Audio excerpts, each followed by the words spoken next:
बिल्कुल, मैं Swami Vivekananda international school का फाउंडर डायरेक्टर हूँ और American education trust and Swami Vivekananda शिक्षण विकास मंडल ट्रस्ट का मैनेजिंग ट्रस्टी हूँ। 2020 में कोरोना के दौरान जब मेरी और जो मेरे नए ट्रस्टी आए थे उनकी थोड़ी बहस हो गई, तो उन्होंने जो टीचर्स को निकाल दिया था कोरोना में, तो मैंने उसको ऑब्जेक्शन लिया। उन्होंने टीचर्स का सैलरी कट किया, मैंने उसके लिए ऑब्जेक्शन लिया। और जो पेरेंट्स की इलीगल फीस चार्ज कर रहे थे कंप्यूटर लैब जिम का, मैंने उनको बोला आज मेरा बच्चा भी रहेगा तो मैं भी नहीं भरेगा, तो बाकी पेरेंट्स क्यों भरेंगे। आपने कितनी फी रखी थी, उन्होंने कितना बढ़ाया? मेरी स्कूल स्टार्टिंग 95 में मेरी स्कूल की फीस 100 रुपया थी महीने की, साल की 1200। अभी ICSE आने के बाद स्कूल की फीस हो गई 70-80 हज़ार रुपया, जो उसके लिए भी मैंने ऑब्जेक्शन उठाए। और मैंने पेरेंट्स को बोला है कि आप रुकिए, मैं आपके लिए पूरी ताकत लगाऊंगा, क्योंकि मैंने 20 जनवरी 2022 में मैंने मीटिंग लेके 20% फीस कंसेशन किया और 15%। और मैं दूसरे दिन गुजरात गया और मेरा गुजरात जाने के बाद उन्होंने बाउंसर लगा दिए, पब्लिक नोटिस दे दी कि Yogesh Patel have been expelled from this trust and he has no authority to enter the school. एक करने का मुद्दा यह था कि मैंने जो बच्चों को सपोर्ट करने के लिए, पेरेंट्स को सपोर्ट करने के लिए जो फीस कट डाउन की थी, उसको रोकने के लिए उनके बहुत बड़ा प्रयास था। तो आने के बाद मैंने तुरंत पुलिस में कंप्लेंट किया 2022 जनवरी में कि ये लोग ने मेरे को इलीगली हटाया, मेरे साथ में फ्रॉड हुआ है, जबकि मैनेजिंग ट्रस्टी आदमी मैं हूँ on record of child commissioner, लेकिन इज मिसगाइडिंग द पेरेंट। मैं आने के बाद पता चला मेरा प्रोस्पेक्टस से नाम हटा दिया है, मेरी वेबसाइट से हटा दिया मेरा नाम, और लोगों को बोला गया कि ये सारी चीजें जिसने किया उसका नाम क्या है? Mister Sandeep Goenka and mister Ambu Jhunjhunwala. School में क्या उनका रोल था? ये ट्रस्टी आए थे 2012-13 में, मेरे जो दूसरे ट्रस्टी थे लेके आए थे, उन्होंने बोला स्कूल को एक्सपांशन करना है और इंटरनेशनल बोर्ड लाना है, ICSE, जो मैं फेवर में मैंने ऑब्जेक्शन भी बहुत लिए थे। मोडस क्या क्या था, कैसे लोग चीटिंग किया? अभी वो पता हमको अभी चला 6 महीने पहले, जब हम लोग ने बैंक स्टेटमेंट निकाला, बिकॉज फाइनेंस वो देखते थे, लीगल वो देखते थे, तो कभी मैंने इतना ध्यान नहीं दिया। लेकिन जब वो निकाला बैंक स्टेटमेंट, तो उससे पता चला कि मुझे वो बोलता था कि अपने पास फंड नहीं है, तो मैंने बोला मेरे पास 9 करोड़ की FD पड़ी है, हम तोड़ के टीचर्स का सैलरी करेंगे। और जबकि वो मैं FD लेके बैंक में गया, बैंक वालों ने बोला FD तो खत्म हो गई। एंड आई वाज शॉक कि जब ओरिजिनल FD मेरे पास है, तो कैसे आप जा, और स्कूल का मैं मैनेजिंग ट्रस्टी हूँ, मैं फाउंडर हूँ, तो कैसे आपने दे दी। तो बोला वो तो मिस्टर गोयनका और मिस्टर झुंझुनवाला ने उसको विड्रॉ कर लिया। सर कितने साल पुराना स्कूल है, कब कितने साल पुराना? 94-95 में स्कूल किया था मैंने गोराई में। बच्चे पढ़ते हैं? गोराई में 5000 बच्चे पढ़ते थे, और 97-98 में कांदिली स्कूल किया, वहाँ पे 7000 बच्चे पढ़ते थे। इनकी शिकायत कहाँ दर्ज किया? इनकी शिकायत मैंने चाइल्ड कमिश्नर में 13 केसेस फाइल किए, और पुलिस स्टेशन में भी मल्टीपल केसेस फाइल किए। और काफ़ी मेहनत के बाद हम लोग टाउन में भी मिले थे हेड जॉइंट CP साहब को, तो उनकी इंटरवेंशन से FIR फाइल हुई 48 आवर्स में। लेकिन आज FIR फाइल होके 2 महीने हो गए, जबकि बड़े सेक्शन कोई गिरफ्तारी, कोई जांच का हवाला दिया? अभी तक कुछ नहीं हुआ है सर। तो we have full faith in judicial system, we are waiting, but justice delayed is justice denied, क्योंकि उसमें क्या हो रहा है, पेरेंट्स और बच्चे सब और टीचर्स सफर हो रहे हैं। सर आपका कहना है कि आप रोहित शर्मा को पढ़ाए थे, आपका स्टूडेंट था, सर क्या कहना है? रोहित शर्मा, शार्दुल ठाकुर और हरमीत सिंह, सिद्धिश लाट जैसे 19 बच्चे पटके गए। रोहित का classmate doctor Chaitanya Giri is a NASA scientist, is working with now ministry of external affairs, and they are working on the space policy। तो ऐसे 100 रुपये की फीस में बच्चे पढ़ के निकले, और आज मुझे दुख ये होता है कि स्कूल कॉमर्शियलाइज हो गया है।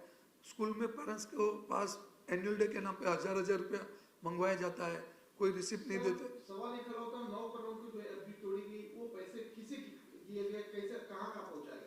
अभी हम लोग ने बैंक स्टेटमेंट देखा, मैं आपसे भी बैंक स्टेटमेंट देने वाला हूँ। तो उसमें कोरोना में वही तो प्रॉब्लम था कि जब टीचर्स की सैलरी काट गई तो मुझे बहुत दुख हुआ। यही टीचर जो दिन रात मेहनत करके काम करते हैं, देश का भविष्य यही टीचर बनाते हैं, ना योगेश पटेल बनाता है, ना संदीप गोयनका बनाता है। सो वो टीचर्स रोए क्योंकि उनका पूरा फाइनेंशियल बिगड़ गया था। तो तो तभी पता चला बैंक स्टेटमेंट से कि इन्होंने 3-3 करोड़ के डोनेशन किए, इन्होंने 1-1 करोड़ के डोनेशन किए, उनको 75 लाख का डोनेशन किया है। और उन्होंने हमारे ट्रस्ट से पैसा, हमारी जो स्प्रिंगबर्ड जिसका मैं फाउंडर हूँ, उसमें लेके गए करीबन 8 से 10 करोड़ रुपया। आप 1 लाख भी नहीं लेके जा सकते विदाउट चैरिटी सर, कमिश्नर आपकी परमिशन। मांग क्या है? मेरी मांग यही है कि जो स्कैम हुआ है वो ओपन होना चाहिए और जो कल्प्रिट है उनको सजा मिलनी चाहिए। बोरीवली पुलिस और- इस मामले में क्या बोलती है? बोरी में हम लोग मिले थे सीनियर साहब को, तो उन्होंने बोला था कि इन्वेस्टिगेशन चालू है। हम भी समझते थे बीच में इलेक्शन था तो काफ़ी प्रेशर था, लेकिन आज उसको एफआईआर के 2 महीना हो गए और ना अभी तक उन्होंने एंटीसिपेटरी बिल भी अप्लाई नहीं किया। रीज़न ये है कि मतलब 2 महीने में एंटीसिपेटरी अप्लाई भी नहीं किया है, 2 महीने में पुलिस ने इन्वेस्टिगेशन किया, नहीं किसी की गिरफ्तारी की। ऑन द कॉन्ट्री वो लोग मेरे पे उल्टा केस करते हैं कि मैंने ट्रेस पासिंग किया है। कांदिली स्कूल में भी मैं 25 साल से बैठता हूँ मेरी ऑफिस में, उसका वो लोग जाके मेरी ऑफिस के बाहर का मेरा जो बोर्ड है डायरेक्टर ऑफिस, उसको तोड़ के वो लोग ट्रस्ट ऑफिस को लगाते हैं और फॉल्स कंप्लेंट करते हैं मेरे पे। फिलहाल आप लोगों ने कोई योजना बनाई जिन ट्रस्टियों ने फ्रॉड किया उन्हें बाहर का रास्ता दिखाने के लिए? अभी मेरे लॉयर्स तो बोलते हैं कि अभी जल्दी रिजल्ट आएगा उसका, क्योंकि जज ने भी देखा कि उन्होंने 15 से 17 करोड़ रुपया 21 साल में गफला किया है। सारे पैसे उनके फैमिली के अकाउंट में जाते हुए दिखाई दे रहे हैं। तो हाँ, तो उन्होंने क्या किया है, ट्रस्ट का पैसा स्प्रिंगबर्ड में गया। मैंने एनसीएलटी में भी केस फाइल किया है 9 महीने से। एनसीएलटी को भी बोला है कि यहाँ पे बहुत सारी इरेगुलरिटी है, उसका आप please look into the matter and take the cognizance and take the action on the concern people. क्या लगता है बोरीवली पुलिस आपको इसमें मामले में न्याय दिला पाएगी? मुझे जुडिशल सिस्टम पे पूरा भरोसा है, लेकिन मैं ये समझता हूँ कि जस्टिस जितना डिले होता है उतना इन लोग को फायदा मिलता है। They are tampering the evidences, they are threatening the witnesses. वो विटनेस स्कूल में जाते हैं, स्कूल में जाके बैठते हैं और जिनके पर एफआईआर है वो अंदर है और जिसने कंप्लेंट किया वो बाहर है। सर, क्या आपको इसको काम देते हैं कि नहीं देते? मैं जाता हूँ तो बाउंसर बोलता है कि साहब हमको आपसे कुछ प्रॉब्लम नहीं है, लेकिन हमको इंस्ट्रक्शन दिया है मिस्टर गोयनका और मिस्टर झुंझुनवाला ने कि आपको स्कूल के अंदर लेना नहीं, क्योंकि आपको निकाल दिए गए। उनके पास निकालने का कोई राइट नहीं है, because I am still managing trustee. और बट मैंने उनका जब ये सब ओपन किया स्कैम, तो मेरी जान के पीछे पड़े। मैंने तो पुलिस को भी बोला है कि आज मेरी लाइफ को भी खतरा है। There is a big threat to my life and if anything happens to me, मैंने बोला है this are the people who will be responsible. ये ठीक था। मैं अपना इंट्रोडक्शन देना चाहूँगा। मेरा नाम है Darshan Soni, citizen rights protection committee का मैं राष्ट्रीय अध्यक्ष हूँ और हम लीगल अफेयर्स पे बहुत सारे डिस्कशन करते हैं और हेल्प करते लोगों को। जनवरी में मिस्टर योगेश पटेल ने एक एप्लीकेशन फाइल कर दी पुलिस स्टेशन में एंड वो कंटिन्यूस फॉलोअप में थे उसके कि इस पर कुछ कार्रवाई की जाए, बट वो कर नहीं पाए। और जून में मेरी उनसे मुलाकात हुई, तब मैंने कुछ डॉक्यूमेंट्स देखे, जैसे कि भी बोरीवली पुलिस स्टेशन में जो उन्होंने एप्लीकेशन की थी, उन्होंने एक एप्लीकेशन की थी कि उनके फॉर्ज साइन करने के बाद एक रेजोल्यूशन पास किया गया था जिसमें उनके एक ट्रस्टी है संदीप गोयनका जी, उन्होंने उसके वाइफ और उसके फादर को बैंक अथॉरिटी ऑपरेट करने की परमिशन दी थी। ये उसकी दस्तावेज है। ये मीटिंग में ये आप देख सकते हैं, ये जो सिग्नेचर है मिस्टर योगेश पटेल की, ये मीटिंग में योगेश पटेल प्रेजेंट ही नहीं थे और यही सिग्नेचर पे इन्होंने उसके वाइफ और उसके फादर को बैंक ऑपरेशंस की अथॉरिटी दे दी, जिसके मतलब बोगस साइन करवा कर ये बताया गया कि योगेश पटेल जी ने अपना ये एब्सोल्युटली बोगस साइन है। यस। ठीक है, फिर उसके बाद हमने चेक किया, बैंक स्टेटमेंट्स चेक किया, तो बैंक स्टेटमेंट में इतने ट्रांजैक्शंस हुए हैं जो एक्चुअली अगर कोई ट्रस्ट करता है तो उसको चैरिटी कमीशन की परमिशन लेनी पड़ती है, या अगर वो करने के बाद खर्चा करता है या जो भी है तो उसको वहाँ पे ऑडिट रिपोर्ट सबमिट करने पड़ते हैं। तो हमने उसी सिलसिले में चैरिटी कमिश्नर से पूछा, क्योंकि अगर हम लोग कार्रवाई कर रहे हैं तो हम लोग को उसके हिसाब से हम लोग को करना चाहिए सब। चैरिटी कमिश्नर ने बताया कि यहाँ पे 2018 से लेके 2022 तक इन्होंने कोई भी IT रिटर्न या ऑडिट रिपोर्ट सबमिट नहीं किया। ये RTI के तहत उसके डिटेल्स है, ये आपको मैं सबमिट करूँगा। अब सिलसिला ये है कि भाई इन्होंने इतने पैसे ट्रांसफ़र किसको किए, ऐसी कौन सी जरूरत आ गई कि करोड़ का ट्रांजेक्शन करने की जरूरत पड़ी? तो इन्होंने, ये हमने बैंक स्टेटमेंट सर्च किया, सारे बंच है पूरा, करीबन समझिए कि 15 से 18 करोड़ का ट्रांजेक्शन हुआ है दो टोटल। चार नाम बताइए इसके अकाउंट में। 2-4 में आपको बताऊँ तो पहले तो चिल्ड्रंस एकेडमी है, कितना पैसा है? वहाँ पे करीबन 60 लाख रुपया गया है। आगे अकाउंट फिर अकाउंट बताते रहिए। 60 लाख गया है। उसके बाद Balaji international foundation, Balaji foundation है, उसमें 1 करोड़ गया है। अथर्व फाउंडेशन है जिसमें 10 लाख गए हैं। और सारे बैंक स्टेटमेंट्स हैं, हम कुछ बोल नहीं, ऐसे बोल नहीं रहे। क्या ग्राउंड बना के दिया गया, क्यों दिया गया उनको? उसकी कोई डिटेल ही नहीं दी थी, मतलब उनको पूछा गया तो बोलते वो आपको देने की जरूरत नहीं है बिकॉज वो अब ट्रस्टी हो नहीं यहाँ पे। जबकि आज भी चैरिटी कमीशन में हमने पूछा था, ये यहाँ के पुलिस ऑफिसर ने पूछा था what is status of mister Yogesh Patel in this school.